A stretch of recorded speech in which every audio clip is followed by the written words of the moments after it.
Hello mga ka-legit na Katden lovers and Katden followers, kung saan Alden Richards abay napangiti at kinilig sa pag-amin ni Miss Catherine. But before that, if you haven't subscribed yet to my YouTube channel, please don't forget to like, share, and subscribe at i-hit mo na rin ang notification bell for more showbiz updates. Of course, bago tayo magpatuloy sa ating updates for today's video, syempre hindi ko po pwedeng kalimutang pasalamatan kayo for always watching and supporting this channel. Salamat po sa inyong pagtitiwala. And for now, ito po no, dahil namataan si Mr. Alden Richards na after nga ng success ng kanilang movie ni Catherine na Hello Love Again, ay hindi niya po kinalimutan na bumalik dito po sa kanyang mga prayer warriors. Si Mr. Alden kasi sobrang malapit po yan sa mga pare.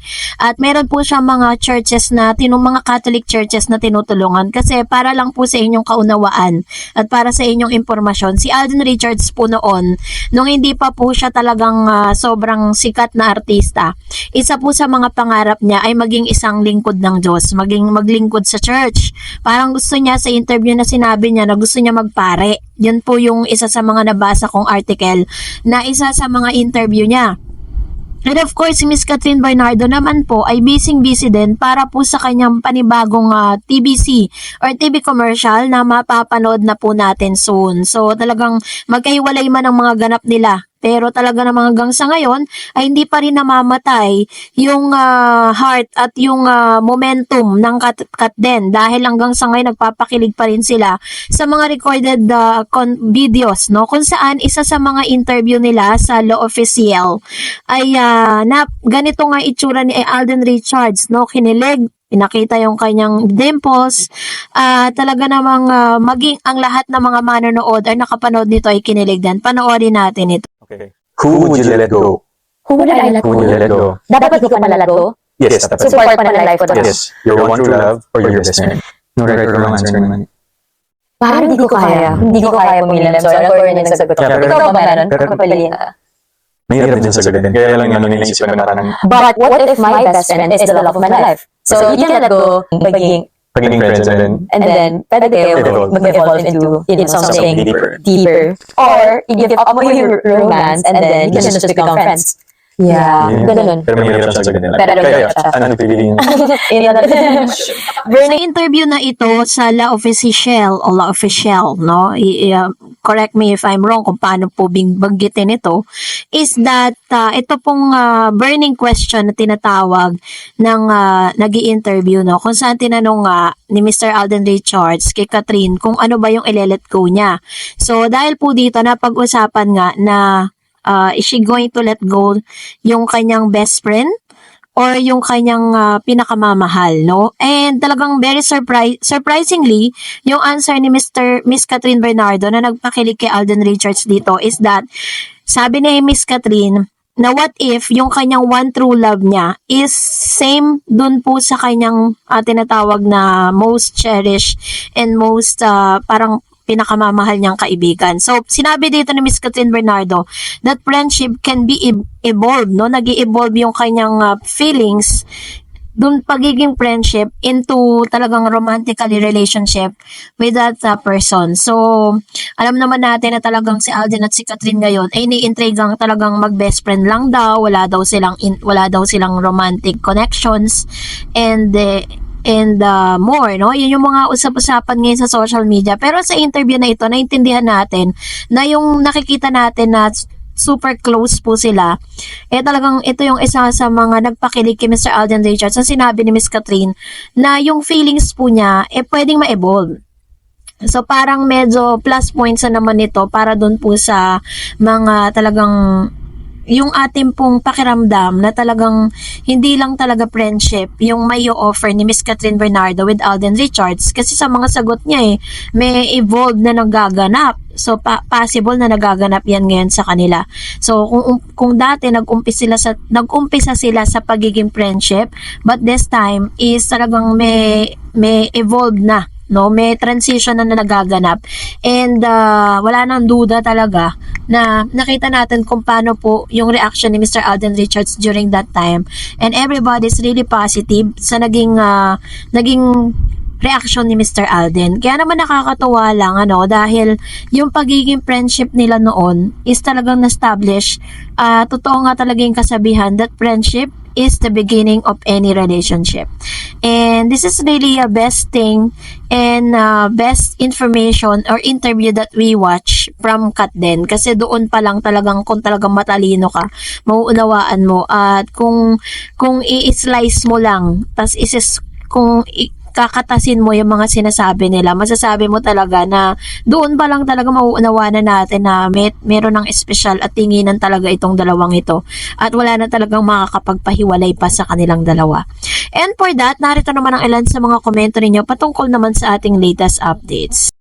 Let's start off with Miss Nancy Gatchalian. Yes po, Miss Dareds, may dimsum po dito sa Singapore. Thank you for daily updates.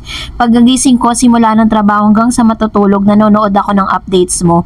Support at love for Katden, OFW DHSG for 8 years. Wow, grabe no? Grabe po yung inyong sacrifices. Maraming salamat, Ma'am Nancy. And of course, salamat po sa panonood. And of course, sabi ni Miss Johnny Lynn, miss ko na sila, Miss Darret. Sobra, sana may update na sila at magpakita na silang magkasama. Ayan, umiiyak na si Ma'am Johnny Lynn. Huwag po kayo mag-alala kasi hindi man natin sila nakikita ngayon na magkasama, 'di ba? Hindi man sila magkasama sa work kasi alam natin na may ginagawa po sila separately, pero still, alam natin na ongoing pa rin po yung kanilang communication dahil sa mga alam nyo na. And sabi ni Miss Blue Haven, meron po sa Singapore na dimsum since ang bansa ay Chinese majority. Originate po ang dimsum sa China. So probably meron po talaga sa Singapore dahil mostly nga ay Chinese. Happy to hear na may mga ganyan pa. Vacation na si Alden. In love talaga siya to make time para kay Kat. Ayan. Alam nyo, kapag talagang mahal mo ang isang tao, magsiset ka talaga ng time. 'Di ba? Kaya nga sabi ni Miss Catherine, isa sa pinakamagandang regalo na pwede niyang maibigay sa isang tao is yung kanyang oras. Sabi ni Miss Aquarius Sachs. Hello, Miss Darrets. Yes po, meron pong food sa SG na ganun sa Singapore. Love you, Kat din. Thank you, Miss Darrets. God bless you more and stay healthy. Thank you, Ma'am Aquarius, sa inyo pong komento. And salamat din po dahil talaga namang patuloy pa rin po ninyong minamahal at sinusuportahan ng Katden. Kahit po ang pinakamainit na issue ngayon kay Marisa, no? Pero still, Katden pa rin ang hanap nyo. Thank you po. Sabi ni Ma'am Annabel Garden, hello Miss Tarets, yes, merong dimsum sa Singapore. Mostly Chinese country din kasi ang Singapore. Kaya lahat ng Chinese food matitikman ng Katden doon sa ESG. Ang saya namin kung talagang nag-vacation ng Katden. I'm sure may permit ni Mami Min kasi kasama naman ng mga sisters ni Alden at deserve nila yung vacation. Sa tindi ba naman ang pagod ng schedule nila sa Promet showing ng HLA, deserve nila yan. Ayan, thank you so much Ma'am Annabel Garde. Sabi ni Sir Renato Sayan, dimsum is a Chinese food yan, Mr. Reds. And yes, meron definitely variety of dimsum in Singapore. I'm pretty sure nasa Singapore sila quick BK away from the toxic issues on Philippine showbiz. Philippines happening right now. Napakaganda mag-tour sa Singapore, lalo kung pagdating sa kainan, meron namang mga Singaporean street food sa mga budget conscious. It means din, yung, Highin restaurant na we all know Alden is love to bring Catherine. Anyway, ganda ng place na pinuntahan ng dalawa. Walang gaano makaistorbo sa pamamasyal nila. Sana para magkaroon ng quality time sila sa bakasyon nila. Yan. So, kasi ito yung talagang pinaka gusto nating maganap sa kanilang dawa. Sabi ni Miss Benya Manangan, wow, Singapore Merlion. Ay, Miss SG, Miss Tara Dimson po marami sa SG. Dahil Chinese cousin po yan. If ever they went there, it's nice cause Singapore is nice to place to relax. #Katden. Kahit anong sabihin nila, stay where you are right now. The more they say negative about you guys, just ignore them. You are the driver of your life. And no matter what, God bless you both. Thank you, Miss Tarets and followers here in Hong Kong. Ayan. Thank you, Ma'am Benya Manangan. At sa lahat ng mga kababayan natin nasa Hong Kong right now.